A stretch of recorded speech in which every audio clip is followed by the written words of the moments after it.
Mtazamaji, jina langu naitwa Alphonse Kusaga, mwandishi wa Wananchi. Hapa ni katika maeneo ya stendi kubwa katikati kabisa ya jiji la Arusha. Mchana huu imejitokeza taharuki katika eneo hili baada ya kijana mmoja anayefahamika kwa jina la Abdul.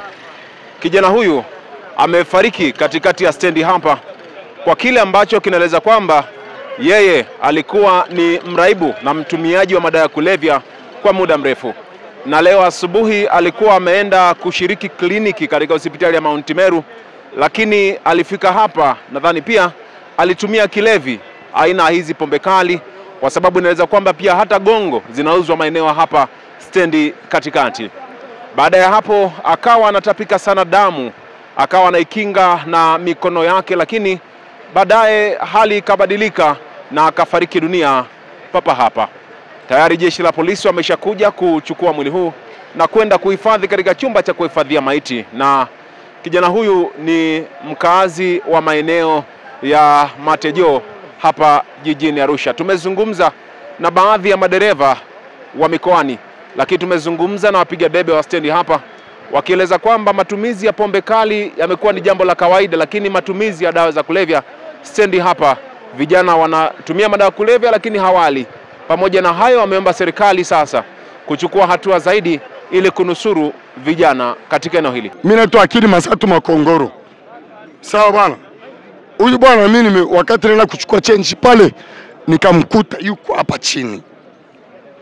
Anatapika, nikamwambia kwamba anatapika nini? Bwana mtu anatapika damu. Damu ya kwanza, damu ya pili.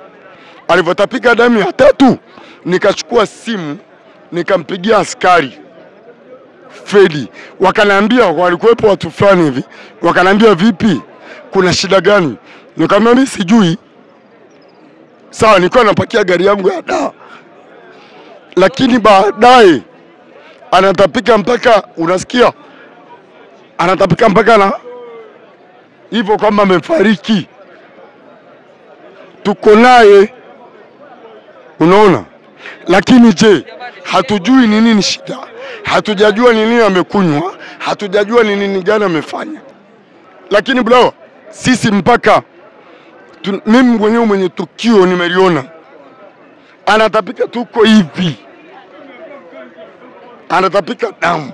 Tunamwangalia vipi? Mimi nimeshuka kwenye gari, nikamkuta amesimama hapo. Kaona kitu kama hydraulic kimemwagika chini. Kupita na shangaa ananiita bro Mudi, natapika. Lakini sijui kama natapika nini, ndo akakaa kwenye msingi hapo, akaanza kumwaga damu hapo, mabonge.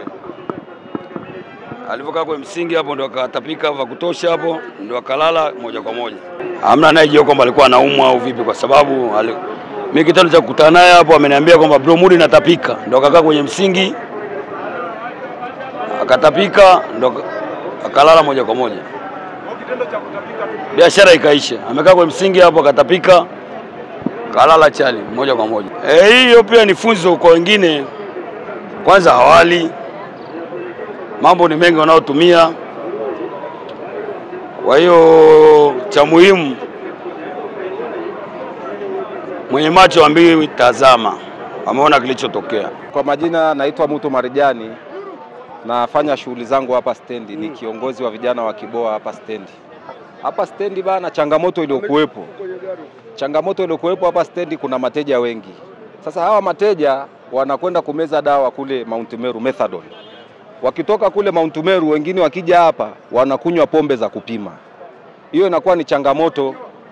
Sasa vibanda vingi vya meza nyingi za stendi wanazuga maji, wanauza maji na soda, lakini wanauza hadi piwa. Mimi mwenyewe nimeshakamata piwa hapa ya kutosha na mwaga kila kukicha. Sasa sisi kama tunafanya shughuli zetu hapa stendi, ombi letu kwa serikali, kuwe na task force ifuatilia watu wanaouza vibanda vya stendi, kwa sababu naamini kwamba muuza pombe wote anatakuwa awe na leseni. Hizi pombe zinaharibu vijana, na sio pombe useme labda ni konyagi, ni piwa. Piwa ni nyingi sana hapa stendi. Sasa kila siku tunamwaga, lakini watu wanaleta, hakuna action yote inayochukuliwa. Wengine wameshapelekwa hadi polisi, wanapelekwa mahakamani, wanatoka. Kwa hiyo nafikiri kunatakuwa kuwe tu na task force maalum ya kudili na hawa wauza piwa stendi. Kwa mtindo huu hawa vijana watakuwa wanapotea kila kukicha, kwa sababu wakitoka kumeza methadone kule wakija hapa wanakunywa piwa. Kama huyu leo amekuja, ametoka kumeza methadone, amekuja hapa akakatia, katapika damu hapa, unaweza ukasema ni maini anayatema, yani ametapika tuseme maini. Kwa hiyo hii ni hatari kubwa sana, nguvu kazi ya taifa inapotea. Anaitwa Abdalla, ukikadiria miaka yake inaweza ikawa ni kwenye 26 27. Huyo ni mpiga debe tu, sarange wanaitwa hapa stendi. Hapa jitihada zinafanyika nyingi sana za kuwaelimisha watu, lakini sasa nirudi pale pale, tatizo kubwa ni hao wauza pombe. Naamini kukiwa kuna utaratibu maalum na mtu akaona kabisa hapa sitakiwi kufanya hii biashara, patanyooka. Kwa majina yangu naitwa Nurdini, mfanya biashara wa stendi, pia ni agent wa Shabibi msaidizi. Yani kwa mapigo kama ya hapa stendi, pigo kama hilo, nafikiri mimi tangu nije ni tukio langu la kwanza. Lakini ukiangalia 90% ya vijana ambao ni miaka 25 kushuka chini ni vijana ambao yani wanalewa pombe, asubuhi tu tayari wameshalewa. Kwao wanatumia madawa ambao kabisa wanajua kabisa ni hatari, lakini unakuta mwisho wa siku wanafanya biashara ambazo ni za haramu, ndo kama hizo ambazo zinakuja kuwaingiza kwenye matatizo kama hayo.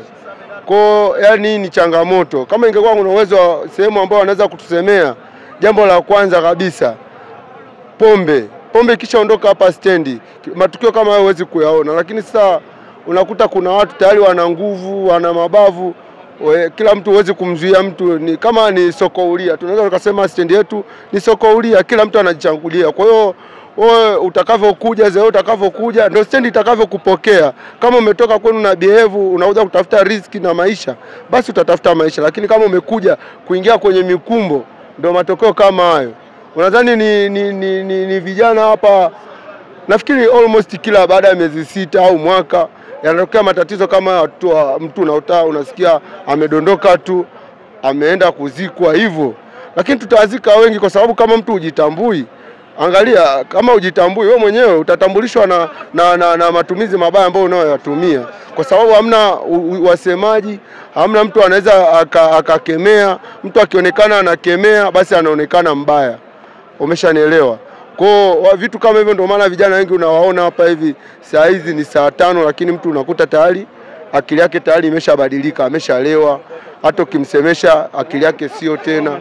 Kwa yani issue ya pombe, mimi ningeomba tu kama kuna uwezekano ili jambo liondoke kwenye stendi yetu, ili vijana kama hao watafute riziki zao ili wapelekee familia zao. Nafikiri yeye alikuja tu hivi, alitokea huko alikotokea, alitoka maeneo ya Montemelu huko, wenzake wanavyodai kwamba asubuhi alihudhuria kwenye kumeza dawa, lakini alivyofika tu hapa maeneo hayo kuna sehemu kuna damu hapo, alidondoka hapo hivi akaanza kutapika. Ni mtu ambaye alikuwa anatapika kama mtu ambaye anatapika chakula, lakini alikuwa anatapika damu. Akatapika mara ya kwanza, mara ya pili, mara ya tatu. Kawa anaambia baadhi ya watu hapa hivi, jamani, mimi nafariki kwa sababu hali yangu sio ya kawaida. Baada ya hapo akatapika, maana amezuia damu imeshindikana. Amejaribu kukinga damu na mikono yake, ndio maana ukiangalia kwenye mikono yake imejaa damu, lakini amezuia, ndio hivyo mauti umemfika. Yaani kwenye swala la chakula nafikiri hilo ndio changamoto hawali. Kwa sababu mtu unakuta muda wote yeye amesizi, hata chakula, appetite ya chakula hana. Hilo ndio changamoto.